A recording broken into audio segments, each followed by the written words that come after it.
Hi everyone, this is the resin video that I promised I would make. This is the second one. And I'm sorry it's taken me a little bit longer than I thought it would to have the second one posted up. I began grad school the other week at the University of Akron, and to make it short, I'm a master's student in their arts administration program, and that's all of the management with like museums and galleries and directing a program. Really what I'm passionate about for the arts. So I'm really pumped to get these 2 years done with school and see where that goes, and I'll probably update you guys with that too.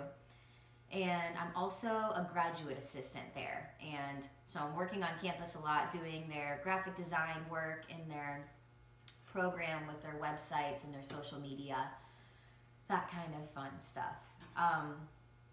And I've kind of figured out my schedule. My Thursdays and Fridays are going pretty good, so now I've been able to come back in the studio and get the stuff that I said I would do done. Now, to the good stuff, I'm going to start out with products that I thought didn't work out very well for me, and let me know if it does for you. But this is called Gedo, G-E-D-E-O, yeah. And I'll show you here. It comes with resin A and then resin B. And let's just talk about, look how tiny these are compared to this.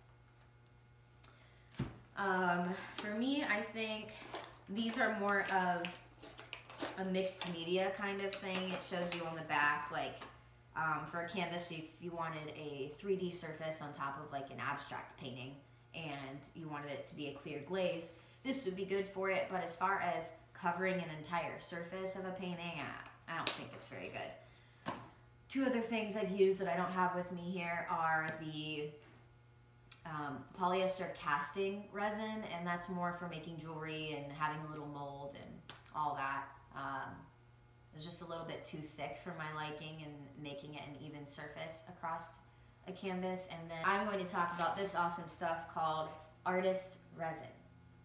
And it comes with a hardener and a resin. And you'll see here that they're both equally about half full here. And that's because the whole measuring aspect of applying resin is very important. And thankfully there's a simple way to do it. If you go to artistresin.com or artresin.com, they have a little calculator that you type in the dimensions of your painting, and then it will tell you how many ounces of the resin and hardener that you need. And when it compiles it all, for example, I'll just use my piece that I recently did. This was a 9 by 11 piece, and so I typed in 9 by 11 and it told me I needed about 4 ounces, I believe. And so you divide that, so I needed about 2 ounces of hardener and 2 ounces of resin. And the cool thing about using solo cups, in my opinion, is it already has like little measuring areas on there, or you could like get fancy and use these like little measuring cup things too. But I know that the 5 ounce mark is about where that middle line is on a red solo cup, so I just did a tiny little bit underneath of that. And when you pour it in and measure it out and all that stuff, you take a spoon, in my opinion, or you can take a popsicle stick, whatever. I just like these so I can reuse them and scoop. And you stir it for a solid 3 minutes. And I say that because if you only stir it for like 10 seconds and then try to just dump it on your canvas, it's not going to be even. The mixture takes a while to mix together. And I do it kind of slow because if you do it too fast, like a blender, then it will make too many air bubbles for you to deal with. So take your time. Easy process, I'll do it this way. I just start in the middle, slowly pour that on. First time I did this, I got really nervous with the amount of bubbles that are on there, but that's okay. I still have a little bit left in there, but I'm going to keep it in case I need it. I'm just using the bottom of my spoon to evenly move this around. It normally just does it itself, but sometimes I like to give it a little start to all of the corners.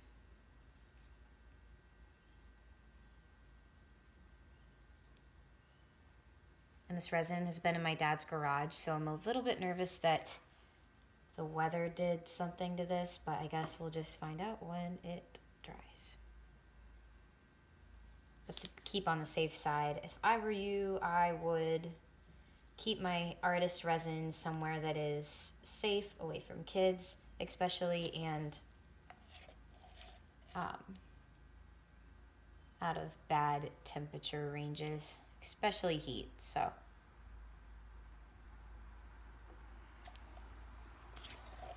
what helps with this painting a ton is encaustic, which I'll explain sometime, is beeswax. So just like honey would, it melts in the sun. So I get nervous shipping any kind of encaustic. There's a twin piece to this one that I sold to New York, and the whole time I was freaking out that it would get there and be a melted mess. But now that I discovered this resin, I really don't have to worry about it because it gives a protective layer on top for shipping and handling and all that crazy stuff. So I just got a little flame going. And see how it already pops all of those air bubbles that were on that surface. Ooh.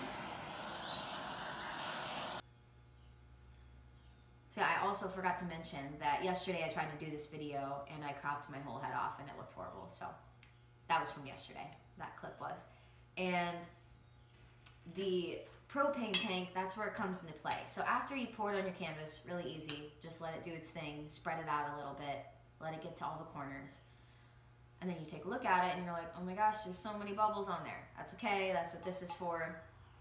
And in my last video, I think I said it's about $8 or $10. So they're really worth it as far as making your surface really clean and even. Just be very careful not to burn yourself or get this too close to your resin because it can react that way. This one, if you've seen it like on my website or something, it's kind of heavy. This one I obviously had to use a lot more resin. I believe that I used a whole cup of this plus some more because not only does it have length and width, but it also has this thick surface here. And that gets to be more important when you do furniture and things like that, that you cover the whole thing. So make sure you're giving yourself a little bit more room if you have dimensions on the side. I also wanted to show a piece from the piece from my last video actually that has no resin on it. Let's see if I can get it close enough here. So if you can tell, this canvas is matte. There's no, you can hear it. There's no resin on top. And in comparison to this piece here, hard surface, glossy finish.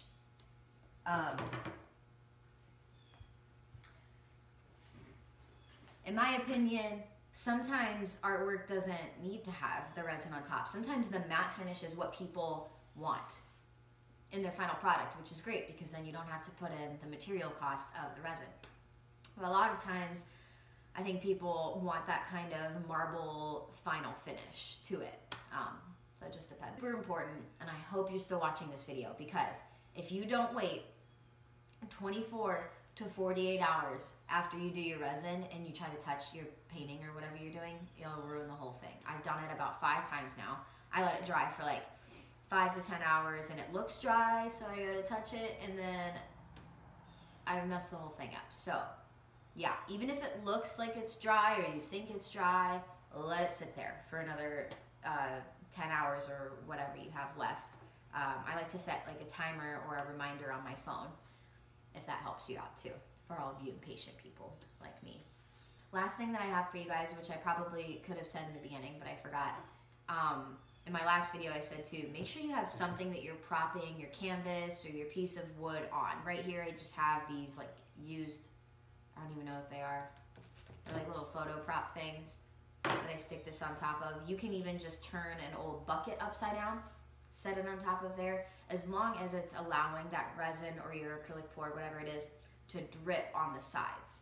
And If you just put it on a flat surface and then try to pick it up, it's going to stick to everything. Like if you lay it on plastic, it'll stick to that.